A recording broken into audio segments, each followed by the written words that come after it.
dia, moçada! Tudo bem com vocês? Aqui quem vos fala é o professor Eugênio Bastos, canal Geogênio, a serviço dos alunos que gostam de estudar e passar em concursos. Moçada, vamos fortalecer o canal, se inscreva no canal, dê aquele like, compartilhe o vídeo e ajudem o professor Eugênio Bastos a democratizar o ensino da geografia. Moçada, no nosso encontro de hoje, iremos falar sobre a Grande Muralha Verde, um dos maiores projetos de reflorestamento ou restauração florestal existentes no mundo. Então, moçada, espero que vocês gostem do nosso encontro e que possam, logicamente, compartilhar essa aula com seus amigos. Vamos lá! Inicialmente, iremos falar aqui sobre o deserto do Saara. O deserto do Saara é o maior deserto do mundo, encontrado no norte do continente africano. Por essa imagem de satélite, é possível observar que o deserto do Saara se estende do Atlântico ao Mar Vermelho, limitando-se ao norte com o Mar Mediterrâneo. Essa faixa verde é constituída não só pela savana, como também a faixa verde de tonalidade mais escura, as áreas florestais remanescentes da África subsaariana. O deserto do Saara, ele vem se expandindo, em média 6 quilômetros por ano.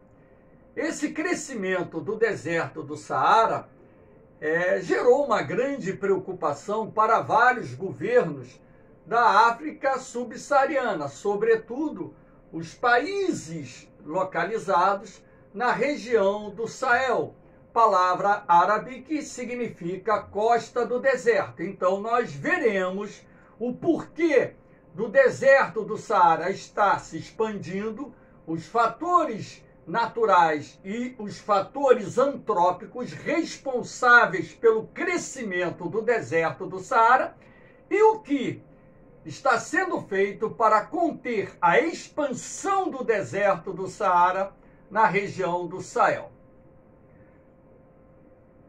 Aqui nós temos o Sahel, a borda do deserto ou a costa do deserto. O Sahel é uma palavra de origem árabe, uma extensão de terras que se estende do Senegal, Mauritânia, até a Eritreia, Sudão e Etiópia.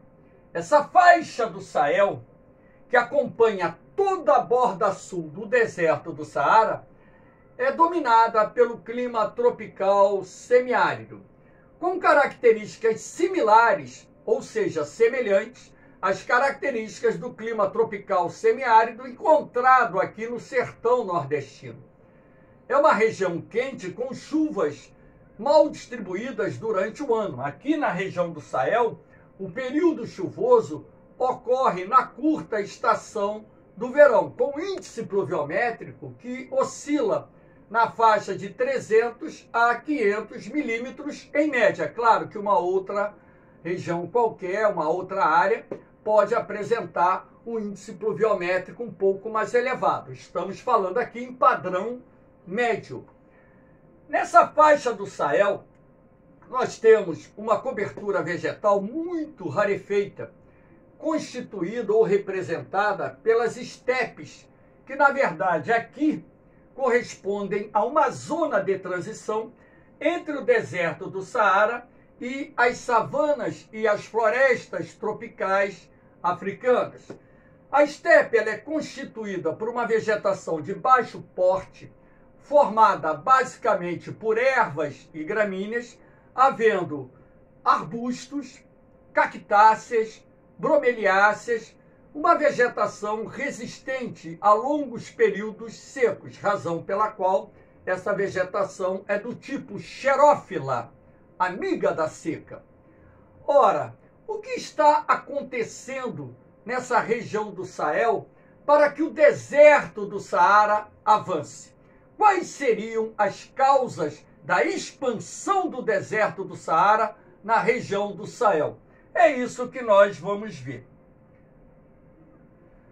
Primeiro, a agricultura extensiva, que é uma agricultura itinerante, do tipo roça tropical, uma agricultura que adota técnicas rudimentares, como, por exemplo, a queimada para limpar o terreno, objetivando o preparo da terra para a agricultura. Utiliza-se ali instrumentos primitivos, aqui nós temos um tipo de enxada. Utiliza-se também o arado animal em alguns casos, e os produtores rurais não adotam as técnicas corretas de manejo do solo para evitar a sua rápida degradação e também o acelerado processo de erosão. E além da agricultura extensiva de baixo rendimento, que é uma agricultura voltada à subsistência das comunidades envolvidas, você tem o pastoreio nômade, onde a criação extensiva de gado, também através do pisoteio do gado e através do fato do gado se alimentar daquela vegetação constituída por ervas e gramíneas até o talo, o que acontece? Com o passar dos anos, esse solo vai se enfraquecendo, ele vai ficando cada vez mais descoberto de vegetação. Reparem nessa imagem aqui. O gado ele está numa área onde não tem uma planta sequer aqui. Nesse ponto que o gado se encontra, não há nem vegetação rasteira para ele se alimentar. A terra aqui está desnuda. Então, o que acontece? Quando a terra fica desnuda? Ora, essa terra ela fica mais exposta aos processos erosivos. A erosão laminar ou de lençol, que é a erosão que se processa na superfície do solo, ela deriva, nesses dois casos aqui, não só do escoamento superficial da água da chuva, assim como do vento, que irão remover as partículas mais leves do solo, e com o passar dos anos, esse processo de degradação do solo vai se acelerando e o solo ele vai perdendo a capacidade de manter uma cobertura vegetal permanente sobre ele, criando assim as condições necessárias para a formação dos núcleos de desertificação.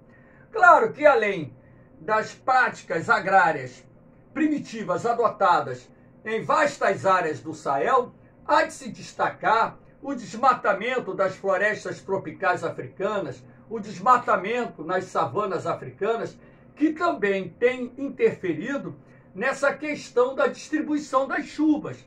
Uma vez que o processo de desmatamento avança, você interfere no processo de evapotranspiração, reduzindo assim os padrões de umidade no ar. Ora, se você tem uma redução da umidade do ar, a possibilidade de formar nuvens de chuvas diminui.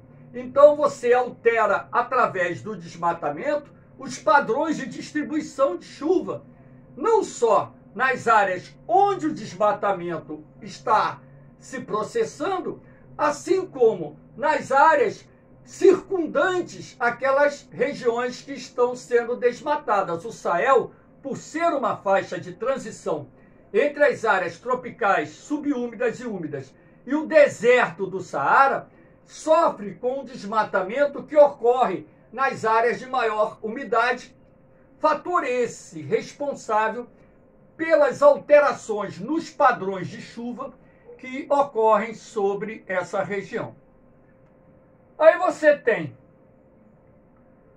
a Grande Muralha Verde, é um projeto, né, que foi lançado no continente africano anos atrás, onde se pretende, através de um amplo processo de reflorestamento, criar uma muralha que se estende do Senegal e da Mauritânia até a Eritreia, por cerca de 8.000 quilômetros. Essa faixa verde aqui é a área que representa a Grande Muralha Verde. 8.000 quilômetros aproximadamente de extensão por cerca de 15 quilômetros de largura. Aqui, inclusive, nessa outra imagem lateral, já é possível ver que temos áreas onde o projeto de implantação da muralha verde já está mais avançado. Aqui nós já temos o reflorestamento, as árvores que fazem parte desse processo de reflorestamento de contenção do deserto, já bem desenvolvidas. Ora, esse processo ou projeto de reflorestamento, que fique bem claro, ele não é única e exclusivamente voltado para a contenção do deserto do Saara, tá? Logicamente que a contenção do deserto do Saara é de suma importância, uma vez que a expansão do deserto tem reduzido as áreas agricultáveis na região do Sahel. Tal fato tem sido responsável pelos deslocamentos populacionais, principalmente para as cidades, causando aqueles problemas relacionados à macrocefalia urbana, o crescimento desordenado das principais cidades dos países africanos que se encontram nessa zona do Sahel ou nessa faixa do Sahel. Na verdade, o projeto de implantação da Grande Muralha Verde, ele também tem por objetivo recuperar milhões de hectares de terra para a agricultura e a criação de gado, através, inclusive, da utilização de técnicas seculares que são muito eficazes dentro desse contexto. Aqui nós temos uma técnica que é usada, né? Parece uma coisa assim muito sem sentido, mas não é. Vocês podem ver, essa imagem é da FAO, tá? Que é um órgão pertencente às Nações Unidas, que os trabalhadores rurais aqui estão cavando valas em semicírculo. Mas, professor, qual seria o significado dessas valas? Essas valas, repare que elas estão sendo construídas de forma alternada com o propósito de reter o escoamento superficial da água da chuva. Ora, a partir do momento que essas valas vão retendo o escoamento superficial da água da chuva, isso dá maior condição para que a água da chuva se infiltre no solo, elevando o nível do lençol freático e dessa forma permitindo a exploração da água subterrânea através dos poços artesianos, não só para abastecimento das populações locais, assim como para irrigação da lavoura. Aqui do lado nós temos um personagem que podemos considerar o pioneiro nesse processo de restauração da vegetação na região do Sahel e que, logicamente, inspirou todo o projeto de implantação da Muralha Verde, que é o Yacuba, que desde rapaz ele começou a recuperar uma parte do deserto lá de Burkina Faso, onde ele vive, e ali ele conseguiu não só recuperar a vegetação nativa, assim como, através desse processo que a gente pode até estabelecer uma relação com o sistema agroflorestal, ele conseguiu produzir alimentos, não só cultivar hortaliças, verduras, grãos, assim como manter uma pequena criação importante para sustentar a sua família. O Yacuba, ele é muçulmano, ele tem várias esposas, vários filhos e, logicamente, que em cima disso aí podemos dizer que ele tem várias famílias para sustentar. Então, a partir de todo um trabalho feito de forma minuciosa, e o Yacuba, ele não tem escolaridade. Pode-se dizer que ele é uma pessoa quase que analfabeta, mas ele utilizou a experiência dos seus antepassados para começar a promover um processo de regeneração, não só da vegetação, como também criar as condições necessárias para que da terra ele pudesse tirar o sustento da sua família ou das suas famílias, uma vez que ele tem várias esposas. Aqui nós temos um horto, um viveiro de mudas, com várias senhoras aqui. Observa-se nesses saquinhos aí as mudas de árvores que serão transplantadas para os projetos de reflorestamento em curso. Lembrando que a Grande Muralha Verde utiliza árvores resistentes à seca, ou seja, árvores, espécies que se desenvolvem na própria região do Sahel e também na savana, sendo a acácia uma das árvores utilizadas dentro desse processo de reflorestamento, já que a acácia é uma árvore muito resistente à seca. Essa imagem aérea, né, nos permite visualizar o deserto e aqui uma faixa da Grande Muralha Verde já em pleno desenvolvimento. Então você percebe que o projeto está dando certo, que a implantação da Grande Muralha Verde, de fato, não só está contendo o avanço do deserto do Saara, como também criando as condições necessárias para que as populações locais possam tirar da terra os meios necessários para a subsistência das suas famílias. Aqui eu estou dedicando essa aula ao Iacuba.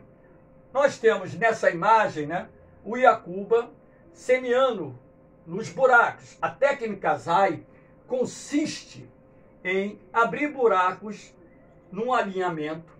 Dentro desses buracos é colocado o adubo animal e também a serrapilheira, logicamente que restos de plantas, como forma de você produzir o humus que vai gerar os nutrientes para que a horta possa ter um bom desenvolvimento. Ou seja, as lavouras, não só a horta, mas as lavouras de uma forma geral, verduras, legumes, né, grãos, etc., possam ter um bom desenvolvimento.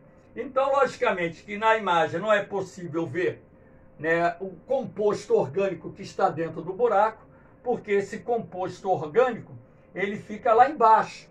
Então, aqui se vai fazer a semeadura, logicamente que no período do início da estação chuvosa, e pode-se perceber pelo verde da paisagem que já iniciou a estação chuvosa, onde então eles conseguem produzir os alimentos necessários para abastecer suas famílias e também gerar um excedente comercializável que será vendido nas cidades, principalmente localizadas na região do Sahel.